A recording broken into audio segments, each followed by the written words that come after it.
ইন্না আউওয়ালা বাইতিন উযিআ লিন-নাস লাল্লাযী বিবাক্কা মুবারাকান ওয়া হুদাল লিল আলামিন।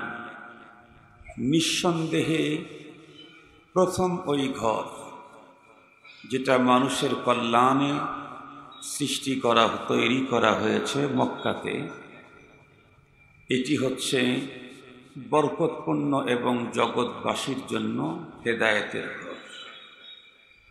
এটি হচ্ছে তেলাওয়াতকৃত আয়াতে কারিমার সলিস তরজমা। এখান থেকে আমাদেরকে কিছু বিষয়ে বুঝতে হবে, ভাবতে হবে। পৃথিবীর প্রথম ঘর ইবাদতের ঘর, মানুষের বসবাসের ঘর না, দোকানপাট, গোডাউন, কোনো অফিস আদালত, এগুলি কিছু না। প্রথম ঘরটা হলো ইবাদতের। প্রথম মানুষ আল্লাহ পাক যাকে পাঠালেন, উনি প্রথম মানুষ এবং প্রথম পয়গম্বর। উনি পাবলিক নন, পয়গম্বর। সাথে সাথে আল্লাহ পাক কোরআনে হাকিমে মানুষকে পৃথিবীতে কেন পাঠালেন তার কারণ বর্ণনা করেছেন। আল্লাহ তাআলা বলেন, ওয়ামা খালাকুতুল জিন্না ওয়াল ইনসা ইল্লা লিয়াবুদুন।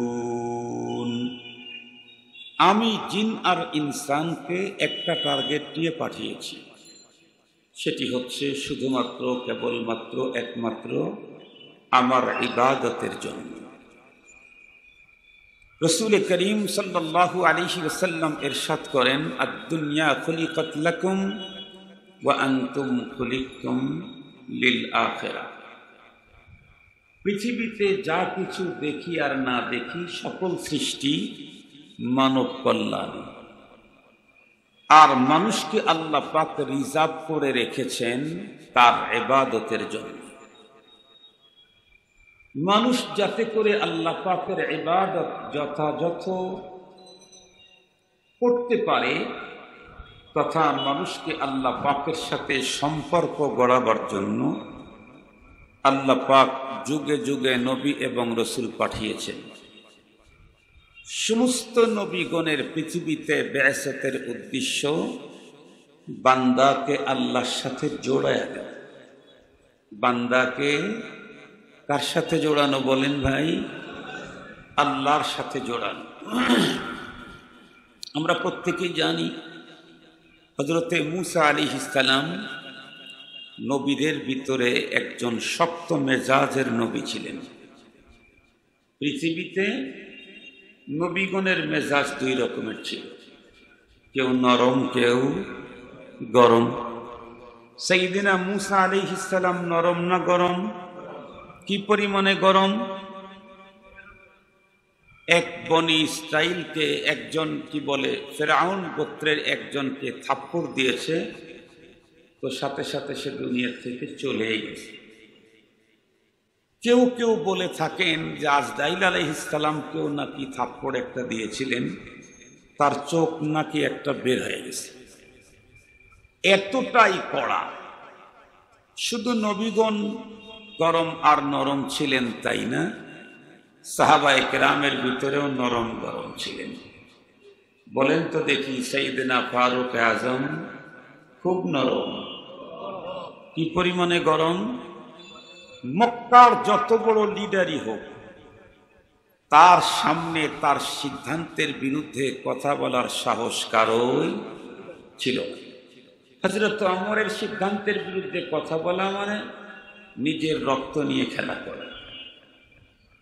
তাবেঈর ভিতরেও নরম গরম, তাবেঈর ভিতরেও নরম গরম, আইম্মায়ে মুজতাহিদিনদের ভিতরেও নরম গরম।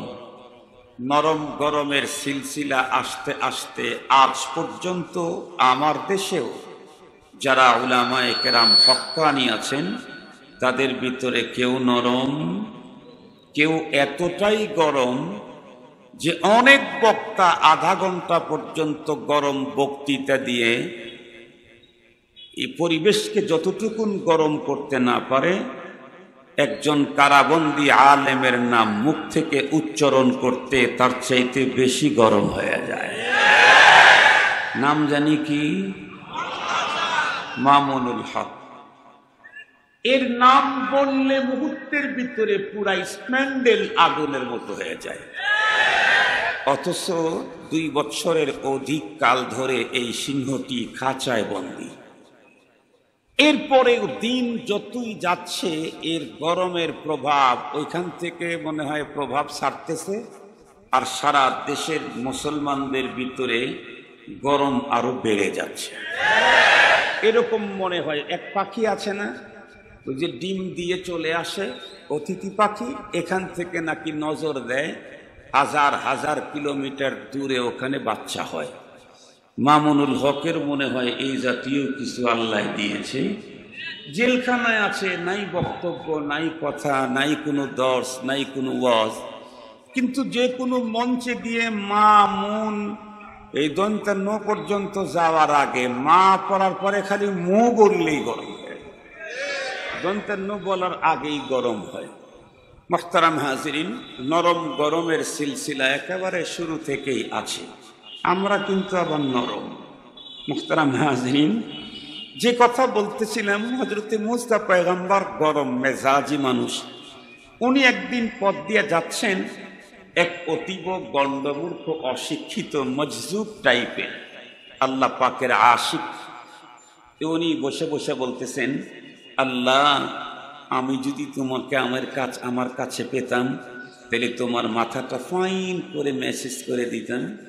আমি যদি তোমাকে কাছে পেতাম তাহলে তোমার আঙ্গুলগুলি আমি ফাইন করে টেনে টেনে দিতাম। আমি যদি তোমাকে আমার কাছে পেতাম তাহলে আমি তোমার পাগুলি দাবায়া দিতাম। এই জাতীয় কথা বলতেছে। যেই কথাগুলি বলতেছে বাহ্যিকভাবে এগুলি আল্লাহ পাকের শানের সাথে মিলে না।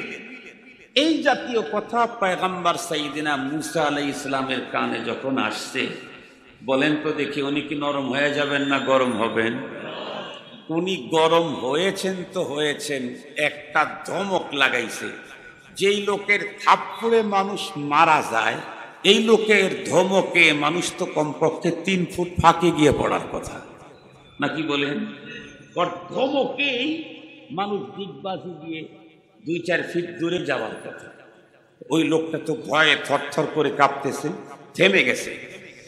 এই অবস্থার মধ্যে আল্লাহু আকবার, আল্লাহ তাআলা পয়গম্বর মুসা আলাইহিস সালামের কাছে ওহী পাঠালেন। একজন কবি সেই কথাটা তার কবিতায় ব্যক্ত করেছেন। ওহী আমদ সুয়ে মুসা আজ খোদা, বান্দায়ে মারা চেরা কর দি জুদা, আজ বরায়ে ওসলে করদন আমদি, নয়ে বরায়ে ফসলে করদন আমদি।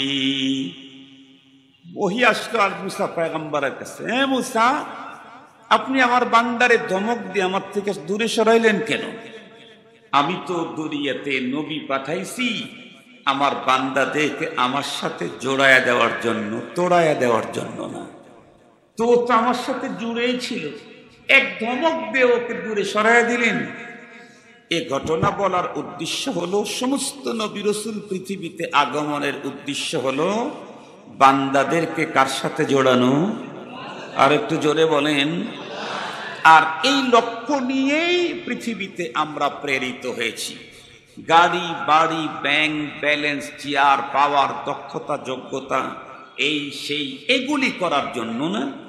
আমি তো পৃথিবীতে এসেছি আল্লাহ পাকের গোলামি করে দুনিয়া থেকে জান্নাত জিতার জন্য।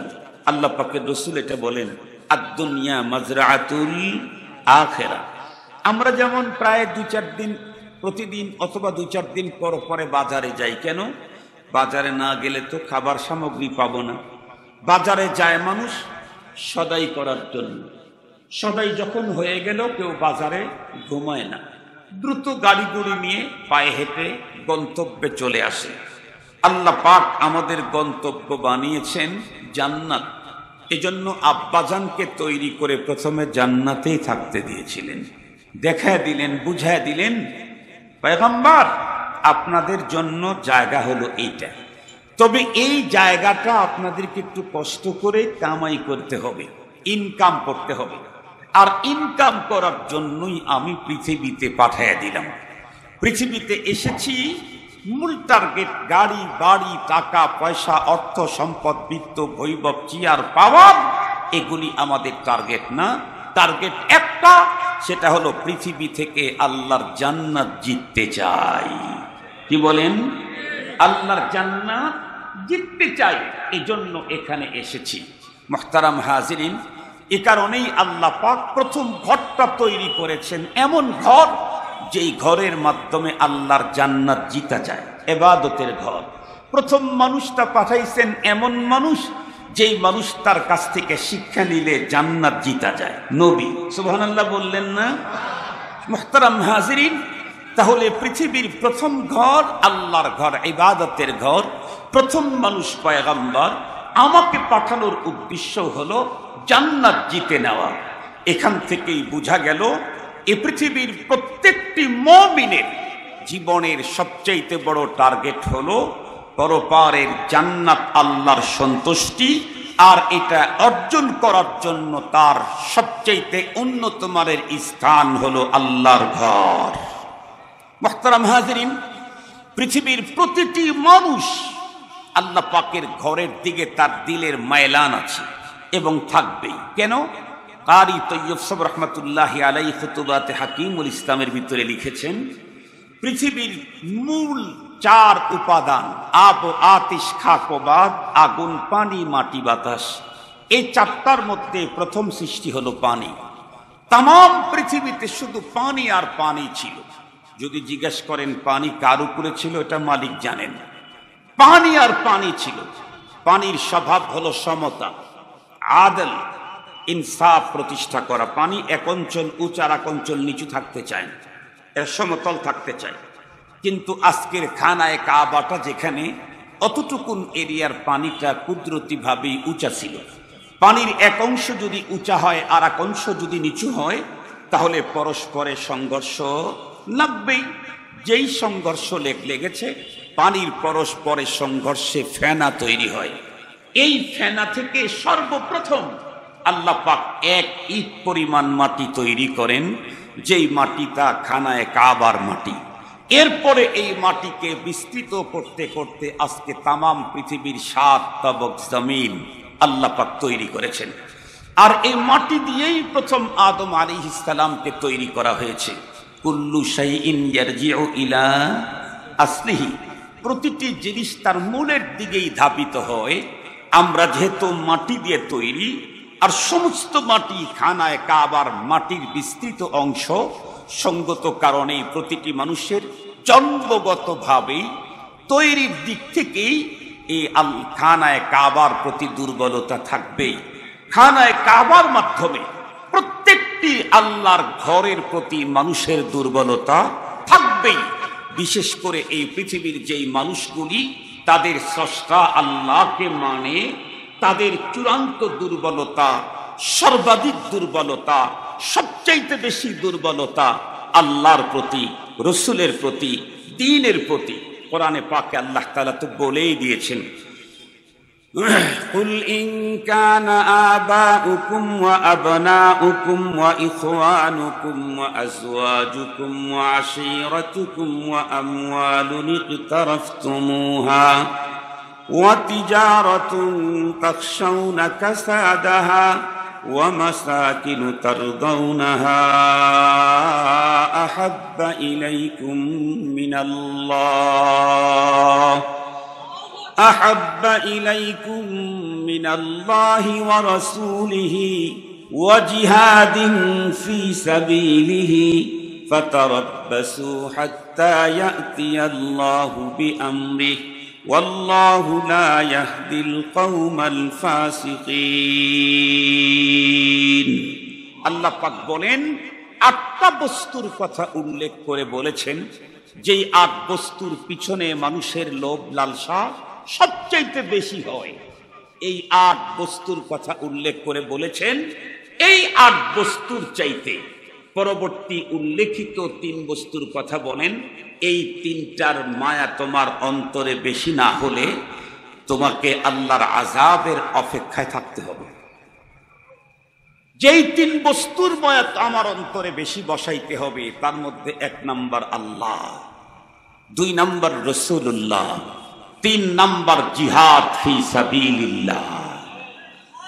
এই 3 বস্তুর মায়া অন্তরে সবচাইতে বেশি না হলে আল্লাহ বলেন ফাতারাব্বাসু, দাঁড়া, অপেক্ষা কর, হাত্তা ইয়াতি আল্লাহু বিআমরি, আল্লাহর আযাবে। সঙ্গত কারণে পৃথিবীতে মুমিনের অন্তরে আল্লাহ প্রেম বেশি থাকবে, মুমিনের অন্তরে নবী প্রেম বেশি থাকবে, মুমিনের অন্তরে আল্লাহর জমিনে আল্লাহর দ্বীন টিকাবার জন্য জিহাদ আর শাহাদাতের জজবা থাকবে। যদি জিহাদ আর শাহাদাতের জজবা যদি দেখতে কারো মনে চায়, তাহলে 1400 বছর 1500 বছর পূর্বের খালিদ বিন ওয়ালিদ, সাহাবায়ে কেরাম, তাবেঈন, তাবে তাবেঈনের ইতিহাস দেখা দরকার নাই। আজকের পৃথিবীর ছোট্ট একটা উপত্যকা গাজার নাবালেগ বাচ্চাদের দিকে তাকাইলেই বোঝা যায় মুমিনের অন্তরে জজবায়ে জিহাদ কি পরিমাণে থাকতে হয়। গাজার ছোট্ট শিশু, গাজার ছোট্ট শিশু, তাও পুরুষ না, ছেলে না মেয়ে, বালক না বালিকা, এত ছোট বালিকা যাকে ইসরায়েলি কোন সৈন্য শট যদি করে 100 হাত ফাঁকে গিয়ে পড়বে, কিন্তু ওর ঈমানি জজবা শাহাদাতের তামান্না এত ভয়ঙ্কর, এই ছোট বাচ্চার সাথে অমানবিক আচরণ করলেও মনে হয় যেভাবে তাকে ধরে তাতে মনে হয় বিশাল এক বাহিনীর বিরুদ্ধে লড়ছে ওই ইহুদি গোষ্ঠীগুলি। ছোট্ট বাচ্চার সাথে মনে হয় প্রশিক্ষণ প্রাপ্ত কোন বড় জামাত মুজাহিদিনদের সাথে সে লড়ছে। আজকের দিনেও আমি দেখেছি, দেখে সত্যি লজ্জাই পেয়েছি। গাজার ছোট্ট ছোট্ট বালক বালিকাদের অন্তরে জিহাদের যে জজবা তামান্না, আল্লাহর ঘরের প্রতি তার যে মায়া মুহাব্বত, এই আমার দেশের এই জাতীয় চেয়ারের ডজন ডজন মানুষের অন্তরে ওই পরিমাণে জজবায় জিহাদ আর তামান্নায় জিহাদ নাই। এই চেয়ারের কথা বলছি, ওই চেয়ার না, এই চেয়ারের কথাই বলছি। মুহতারাম হাজিরিন, দিন চলতেছে, প্রতিদিন নতুন নতুন শহীদের সিরিয়াল বড় হচ্ছে গাজাতে। দিন চলতেছে, গাজার রক্ত মাসুম শহীদদের দ্বারায় রঞ্জিত হচ্ছে। দিন চলতেছে, নতুন নতুন পদ্ধতিতে নিপীড়ন আর নির্যাতনের দৃশ্য তামাম পৃথিবী অবাক হয়ে শুধু দেখছে। মুহতারাম হাজিরিন, একদম সহজ ভাষায়, স্বাভাবিক ভাষায় বলতে চাই, পৃথিবীর সকল বাতিলকে একটা কথা মনে রাখতে হবে, পৃথিবীর সকল বাতিলকে একটা কথা মনে রাখতে হবে। পৃথিবীর বর্তমান পৃথিবীর সবচেয়ে উন্নত পাওয়ারের অধিকারী যারা, সর্বাধিক আধুনিক যন্ত্রপাতি যাদের হাতে, পৃথিবীর সকল প্রযুক্তির প্রবক্তা যারা, তারা ছোট্ট একটা উপত্যকার ওই মানুষদের সাথে যুদ্ধ করে, আক্রমণ করে শহীদ করে দিচ্ছে, পঙ্গুত্ব বরণ করছে অনেকে, কিন্তু তারপরেও থেমে নেই, থামতেও পারে না কোনোদিন, থামতেই পারে না কোনোদিন। মনে রাখতে হবে সকল বাতিলকে। আজকে বাইতুল মুকাদ্দাসকে আজাদের জন্য গাজার মুসলমান যুগ যুগ ধরে তাদের জীবন আল্লাহর রাস্তায় নজরানা পেশ করছেন, যার ভয়ঙ্কর অধ্যায় বর্তমানে রচিত হচ্ছে। তারা যদি মনে মনে ভাবে গাজার এই কয়দাকে শেষ করে দিতে পারলেই আল্লাহর ঘর আমাদের জন্য চিরস্থায়ীভাবে দখল করে যেমন খুশি তেমনটি চালিয়ে যাব, নিঃসন্দেহে তারা বোকার সাগরে বাস করে, নিঃসন্দেহে তারা দুঃস্বপ্নের বিভোর আছে। জেনে রাখতে হবে, আমরা নিজের চোখে দেখেছি এ পৃথিবীর কত গায়ক আছে, সেই গায়কের সর্বোচ্চ 2 লাখ 3 লাখ 5 লাখ তার অনুরাগী, গায়কের পুরাতন একটা স্যান্ডেল হাজার হাজার কোটি টাকা নিলামে বিক্রি হয়, গায়কের একটা জুতা লক্ষ কোটি মিলিয়ন ডলার নিলামে বিক্রি হয়, ওই গায়কের মাত্র কয় লাখ কয় হাজার কয় কোটি তার ভক্ত। এই যদি তার পরিত্যক্ত জুতার দাম এত হয়, আল্লাহ পাকের ঘর বাইতুল মুকাদ্দাস এর ভক্ত আজকের পৃথিবীতেও 250 কোটির অধিক আছে। যারা তার ভক্ত হয়, তার ভক্তের জিনিসটাকে অর্জন করতে যদি জীবনের সব বিলিয়ে দিতে পারে, মুমিন আল্লাহর ঘর বাইতুল মুকাদ্দাসে রক্ষা করার জন্য জীবন বিলীন করে দিচ্ছে। বাংলাদেশ সরকার উলামায়ে কেরামের নেতৃত্বে বাইতুল মুকাদ্দাস মুক্তির জন্য যদি লক্ষ লক্ষ যুবকের প্রাণ চায়, কোটি যুবক কালকেই দাঁড়িয়ে যাবে ইনশাআল্লাহ। কোটি কোটি যুবক কালকেই দাঁড়াবে। কেন? আমরা তো এসেছি দুনিয়া থেকে জান্নাতের সদাই করতে, আর আল্লাহর ঘর রক্ষায় জীবন দেওয়ার চাইতে আরো সহজ পদ্ধতিতে জান্নাত কেনার আর কোনো পথ নাই। আমরা এখানে জিনে কে লিয়ে নেহি আয়া, এই জীবনে আমোদ প্রমোদ আনন্দ করার জন্য আসি নাই, এসেছি হলো জান্নাত জিতার জন্য। এসেছি কেন জোরে বলেন? জান্নাত জিতার জন্য। আমাদের দেশে আমেরিকা থেকে, লন্ডন থেকে, ব্রাজিল থেকে, তারপরে অমুক অমুক দেশ থেকে খেলোয়াড়রা আসে। ও খেলোয়াড়রা আসে আমাদের দেশে কি বাড়ি বানায় থাকার জন্য না ট্রফি জেতার জন্য? কথা বলেন না কেন? ট্রফি জেতার জন্য খেলোয়াড় আসে। খেলোয়াড়রা যখন আসে ট্রফি জিততে, তো ওরা এসি ঘরের ভিতরে বসে থাকলেই ট্রফি পেয়ে যাবে না ফিল্ডে আসতে হবে? কথা বলেন না কেন? ফিল্ডে আসতে হবে, লড়তে হবে, জয় হতে হবে, তাহলে ট্রফি জিতবে। বিদেশের খেলোয়াড়রা যেমন আমার দেশে ট্রফি জেতার জন্য আসে, পৃথিবীর প্রতিটি মুমিন পৃথিবীতে এসেছে আল্লাহর জান্নাত জিতে নেওয়ার জন্য। ট্রফি জিততে যদি ময়দানে লড়াই করতে হয়, তাহলে জান্নাত জিততে তো জানবাজ লড়াই করতেই হবে। আর এই জাতীয় লড়াইয়ের জন্য প্রতিটি মুমিন 24 ঘন্টায় প্রস্তুত থাকে। সময় আসলে, সুযোগ আসলেই দেখায় দিবে মুমিনের জীবন জান্নাতের জন্য কত সহজ। মুমিনের জীবন আল্লাহ পাকের জান্নাতের জন্য কত সহজ। মুহতারাম হাজিরিন, অনেক লম্বা কথা বলার প্রয়োজন নাই, আমি শুধু এই দুইটা কথা আবারও বলছি। পৃথিবীর প্রথম ঘর আল্লাহ পাক যেটা বানাইলেন, ওটা যেন কি ইবাদতের ঘর।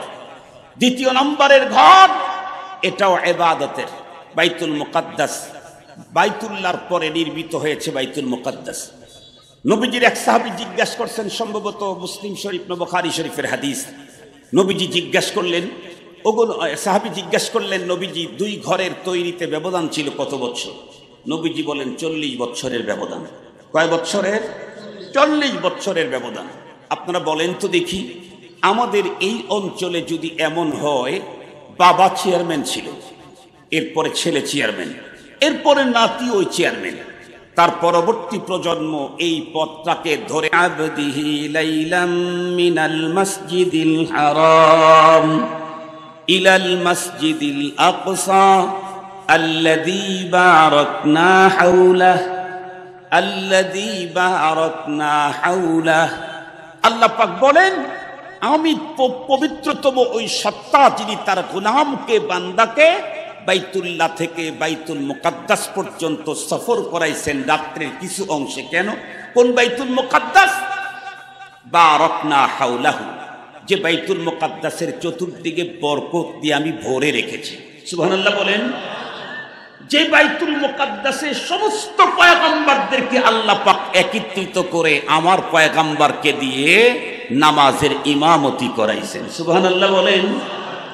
এই যদি এক এলাকাতে কোনো বিত্তবানের 3 জন মানুষ থাকে, সেই এরিয়া হেফাজতের জন্য প্রত্যেকেই যদি এত মরিয়া হয়ে লাগে, রব তার সকল পয়গম্বরকে যেই মুকাদ্দাস জমিনে একত্রিত করেছিলেন, সেই মুকাদ্দাস জমিন হাজার চেষ্টা করে বাতিল কখনো তাদের আয়ত্তে রাখতে পারবে না। রব এটাকে মুক্ত করবেন, কেউ না থাকলে রব তার নিজ ক্ষমতাতেই মুক্ত করে ছাড়বেন। 2 নম্বরের কথা হলো, হাদিসে পাকে স্পষ্ট আছে, আমাদের নবীজি বলেন সুলাইমান আলাইহিস সালাম বাইতুল মুকাদ্দাস তৈরি করার পরে আল্লাহ পাকের কাছে কিছু দোয়া করেছিলেন। যেমন যেমন আমাদের জাতির পিতা ইব্রাহিম খলিল আলাইহিস সালাম বাইতুল্লাহ তৈরি করার পরে আল্লাহর কাছে কিছু দোয়া করেছিলেন। আমরা প্রত্যেকেই কোরআনে হাকিমে পড়ি, ইব্রাহিম খলিল আলাইহিস সালাম বাইতুল্লাহ তৈরির পরে আল্লাহ পাকের কাছে কিছু দোয়া করেছিলেন। হযরতে সুলাইমান পয়গম্বর বাইতুল মুকাদ্দাস তৈরি করে আল্লাহ পাকের কাছে দোয়া করলেন 3টা। 1 নম্বর, আল্লাহ তুমি আমাকে এমন হুকুমত দাও ফয়সালা করার যেটার প্রতি তুমি সন্তুষ্ট থাকো, মানে তোমার ফয়সালা আমি খলিফা হিসাবে এই দুনিয়াতে বাস্তবায়ন করার তৌফিক দাও। 2 নম্বর, এমন বাদশাহত রাজত্ব আমাকে দাও আমার পরে পৃথিবীর সেকেন্ড আর কাউকেই এমনটি দিবা না। আমাদের নবীজি বলেন এই 2টা তো কবুল হয়েই গেছে, আমরা তো দেখেছি, সবাই দুনিয়া দেখেছে। আরেকটা দোয়া করেছেন, আয় আল্লাহ পৃথিবীর প্রান্ত প্রান্ত থেকে যেই মানুষগুলি এই বাইতুল মুকাদ্দাসে শুধুমাত্র নামাজের নিয়তেই সফর করে আসবে আর বাইতুল মুকাদ্দাসে 2-4 রাকাত নামাজ পড়বে, তাদের সারা জীবনের সমুদয় গুনাহগুলি তুমি মাফ করে দাও। এই দোয়া করেছেন কে? সুলাইমান আলাইহিস সালাম। এই দোয়ার ব্যাপারে মুহাম্মাদুর রাসূলুল্লাহ সাল্লাল্লাহু আলাইহি ওয়াসাল্লাম বলেন, সুলাইমান পয়গম্বরের 3য় নম্বরের দোয়ার ব্যাপারে আমি মুহাম্মাদুর রাসূলুল্লাহ আল্লাহ পাকের কাছে আশাবাদী, আল্লাহ এটাও কবুল করে নিয়েছেন। মুসলমান ভাইরা রে, আমার কথা ভালো করে বুঝবেন।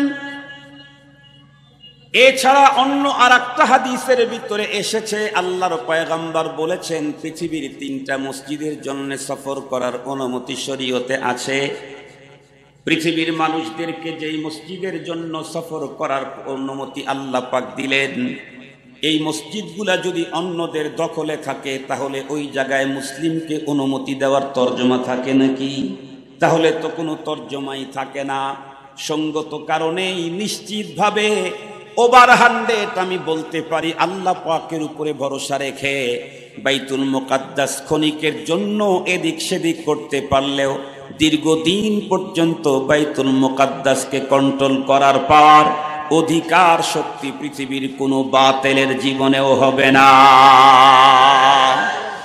মুসলমান ভাইরা রে আমার, এই জন্য লম্বা কথা বলতে চাই না, তবে বর্তমান পৃথিবীর গাজার মুসলিমদের অবস্থা দেখে তামাম দুনিয়ার মুসলমানদের হৃদয়ে প্রতিটি মুহূর্তে রক্তক্ষরণ হয়। এমতো অবস্থায় আমাদের বর্তমান পৃথিবীর বুজুর্গ উলামায়ে কেরাম আমাদেরকে যেই মশওয়ারাগুলি দিয়েছেন আমি আপনাদের খেদমতে তা পেশ করতে চাই। 1 নাম্বার, প্রতিটি মুমিনের অন্তরের ভিতরে এই তামান্না থাকতে হবে, আয় আল্লাহ যদি কখনো রাষ্ট্র আর উলামায়ে কেরামের পক্ষ থেকে বাইতুল মুকাদ্দাসকে মুক্ত করার জন্য যদি ডাক আসে জিহাদের, সর্বপ্রথম আমি তোমার ঘরকে মুক্ত করার জন্য নাম লেখায়া দেব। 1 নাম্বার। 2 নাম্বার, প্রতিটি মুসলমান যখনই দোয়া করব কোন দোয়াতে যদি নিজের কথা ভুলে যেতে পারি, কিন্তু কোন দোয়াতে বন্ধুরা আমার গাজার মুসলমানদের জন্য দোয়া করা থেকে কোনো দোয়া খালি রাখা যাবে না। যখন হাত উঠাই অথবা এমনি আল্লাহ পাকের কাছে কাঁদাকাটি করি তখন অন্য কারো জন্য দোয়া করি আর না করি, মজলুম গাজার মুসলমানদের জন্য দোয়া করতেই হবে।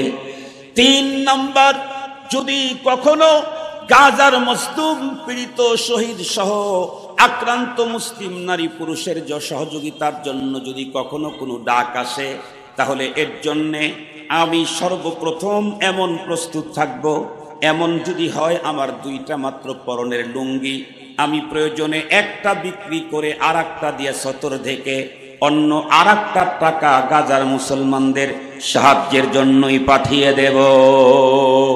পারবো তো ইনশাআল্লাহ। আরেকটা কথা হলো, আমি যেখানেই থাকি যে কোনো মুহূর্তে ছোট্ট একটা আওয়াজও যদি গাজার মুসলমানদের পক্ষে করার সুযোগ আসে, ডাক যদি আসে, আহ্বান যদি আসে, একটু মিছিল করারই, একটু প্রতিবাদ সভা করারই, একটু দাঁড়িয়ে নীরবতা পালন করারই, একটু ওদের বিরুদ্ধে থুতু ছোড়ারই, একটু ওদেরকে ধিক্কার জানাবার, এই জাতীয় কোনো একটা অপশন আসলে বর্তমান আমার জীবনের যত কর্মসূচি আছে, নাম্বার 1 কর্মসূচি মজলুম পীড়িত গাজার মুসলমানদের পক্ষে, ইসরায়েলের বিপক্ষে। আমাদের জীবনের প্রত্যেকের যত প্রোগ্রাম আছে, ফার্স্ট প্রোগ্রাম হবে এটি। শেষ নাম্বার যে কথাটা আপনাদের খেদমতে বলতে চাই, মুহতারাম হাজিরিন, তাদের যে অবস্থা তৈরি হয়েছে, ওই জাতীয় কোনো অবস্থার মুখোমুখি আমার আর আপনার যেন না হয়, এজন্য আগের থেকেই আমাদেরকে সতর্কতা অবলম্বন করা দরকার। একদিনে তোর অবস্থা তৈরি হয় নাই।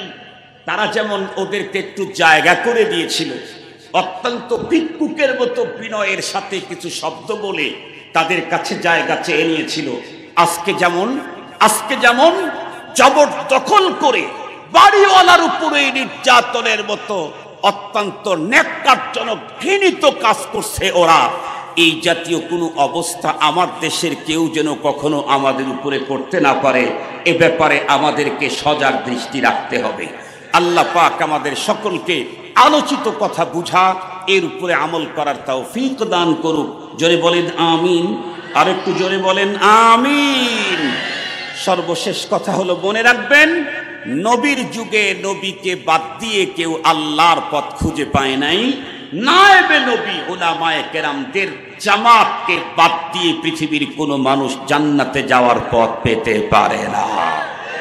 এজন্য আজীবন কোরআন আর কোরআনওয়ালাদের সাথেই থাকবো। রাজি আছি তো ইনশাআল্লাহ? আজীবন দিন আর দিনদারদের সাথেই থাকবো। রাজি আছি তো ইনশাআল্লাহ? দিনের উপরে থাকবো, দিনদারদের সাথে থাকবো, কোরআনের উপরেই থাকবো, কোরআনওয়ালাদের সাথেই থাকবো। আল্লাহ পাক আমাদেরকে তৌফিক দান করুক। জোরে বলেন আমিন। ওয়া আখিরু দাওয়ানা আনিল হামদুলিল্লাহি রাব্বিল আলামিন। আসসালামু